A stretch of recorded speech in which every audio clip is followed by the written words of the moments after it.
ketemu kembali dengan Nyai Dewi Tanjung di sini.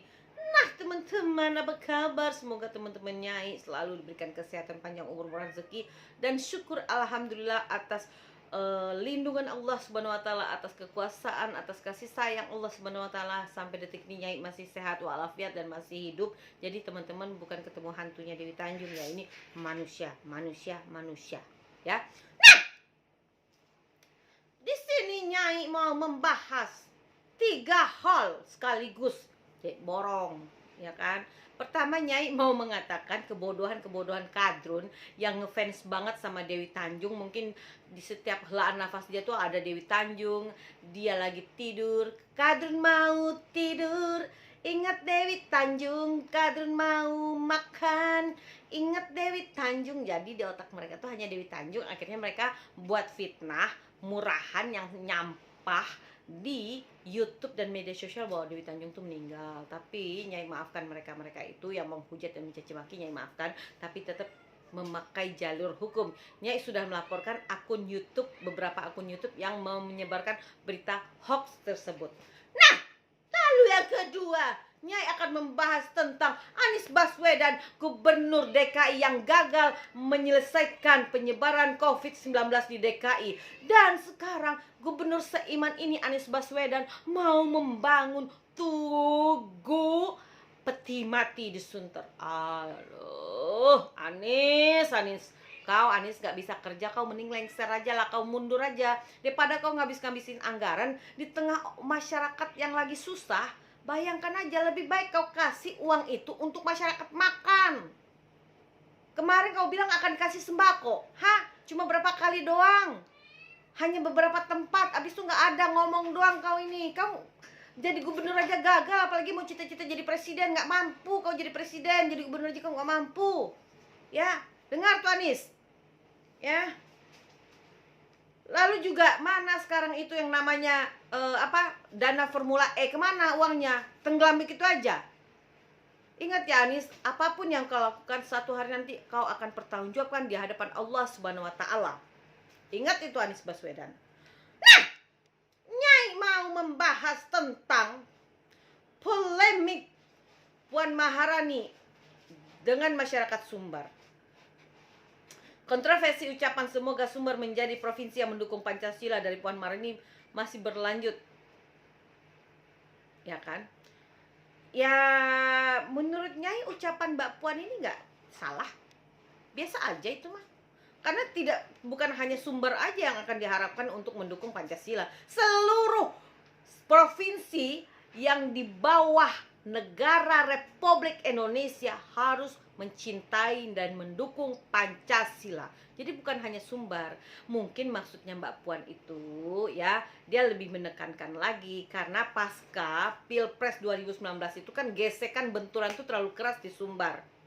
Ya, terlalu keras, sangat keras di Sumbar, sehingga terkadang contoh ya, saya Dewi Tanjung nih punya saudara di Padang, dia tuh mesti Nyai loh, gara-gara Nyai itu PDIP dan pilih Jokowi. Dia bilang Nyai ini kafir, pilih PKI. Itu fakta.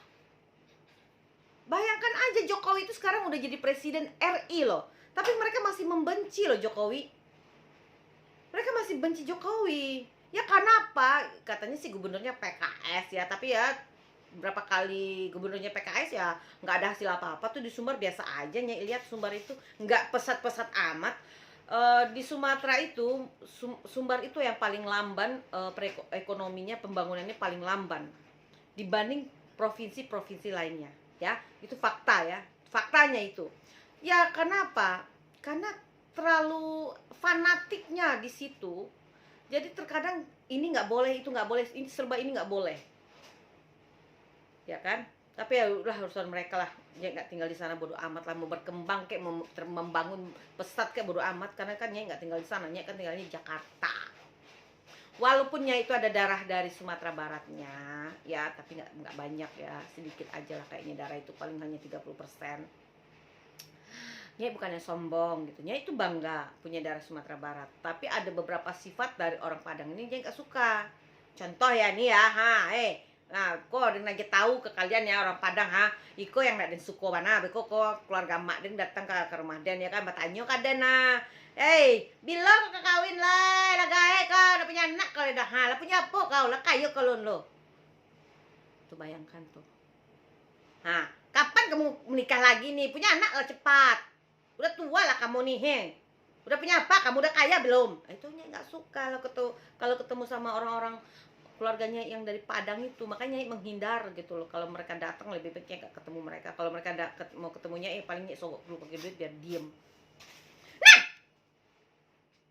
berlanjut kepada ucapan Mbak Puan Maharani, semoga Sumber menjadi provinsi yang mendukung Pancasila itu tidak perlu harus dibesar-besarkan karena itu bukan bentuk penghinaan tapi itu sebuah bentuk pengharapan.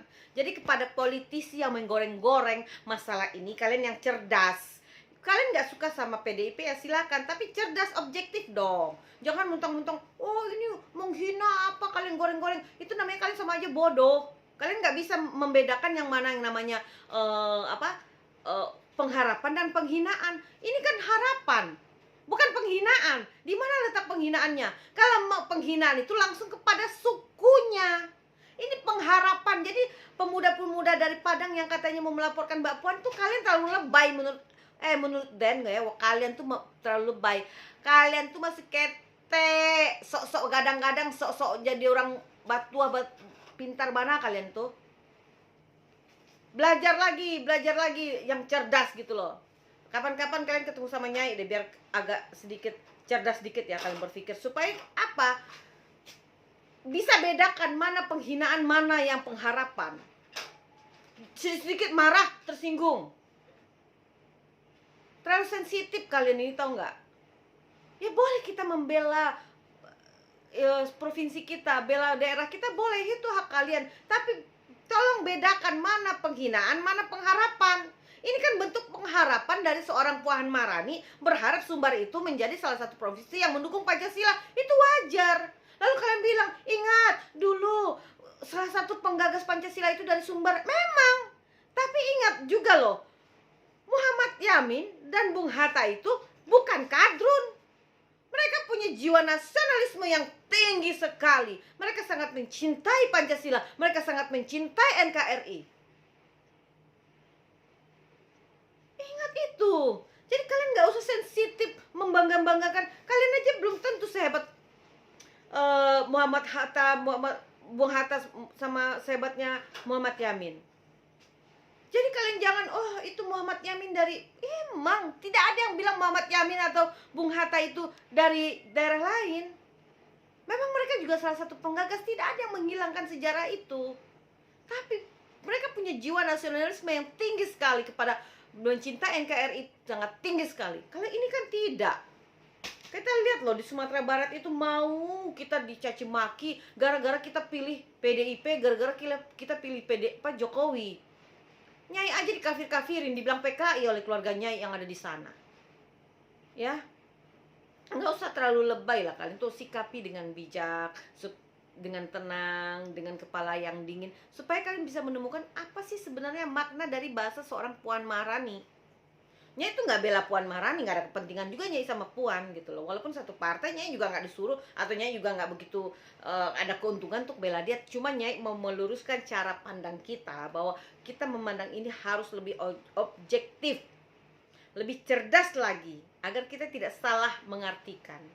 Ya, kalau ada politisi-politisi yang menggoreng-goreng itu, anggap aja itu politisi kadrun yang memang nggak suka dengan PDIP.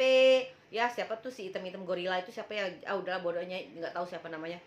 Lalu juga politisi mulut sampah, banyak banget, terlalu banyak politisi bermulut sampah saat ini yang bermunculan dalam polemik ini. Tapi ya sudah, Nyai berharap kepada adik-adik yang ada di Sumatera Barat, kepada masyarakat Sumatera Barat, cerdaslah menyikapi hal ini, jangan terlalu sensitif karena ini bukan bentuk penghinaan. Ini adalah pengharapan dari seorang Puan Maharani. Ya. Dan jujur aja Nyai itu sebenarnya melihat ini ya biasa aja gitu, karena ini juga akan kita ucapkan semoga daerah ini juga menjadi pendukung Pancasila, misalnya Ambon, misalnya Papua, misalnya Kalimantan, Sulawesi, Jawa, Sumatera, semua bisa kita katakan hal itu. Itu bukan bentuk penghinaan, tapi harapan kita untuk lebih mencintai Pancasila, untuk lebih mencintai NKRI, untuk lebih mencintai Indonesia. Ingat loh, Indonesia itu luar biasa, sangat kaya dengan adat istiadatnya. Dan salah satunya di Sumatera Barat adat istiadatnya luar biasa hebat loh. Nyai itu kadang bangga loh, walaupun sedikit Nyai punya darah dari Sumatera Barat, tapi Nyai itu bangga. Bangganya kenapa? Kalau misalnya ya, tak apa, dindin ba dindin, oi dindin ba dindin. Nah, Nyai suka, tapi Nyai nggak begitu pinter lah tarian dindin ba dindin, cuman tapi Nyai bisa lagu Padang, bisa bahasa Padang, walaupun Nyai udah tinggal di Jakarta, tapi memang dibudayakan di keluarganya masih bisa bahasa Padang ya, walaupun papa Nyai bukan orang Sumatera Barat, tapi Nyai masih bisa bahasa Padang gitu loh. Nah, ini udah bukan melengking lagi, tapi dengan yang serak-serak gitu. Udah kanduang di rantau urang, pulanglah udah di tanah jauh, rindulah lamo indah basuh apokadayo. Itu ya, walaupun suaranya enak-enak sedikit ya, tapi nggak apa-apa, Nyai suka lagu itu. Sama lagu ini lah yang Nyai suka tuh dari Padang tuh lagu ini, tinggallah kampung ranah balingkang, gunung singgalang onde lai kamanjago omande kanduang. Aduh, jujur kalau mau nyanyi ini agak nangis karena sedih, kata-katanya sedih banget.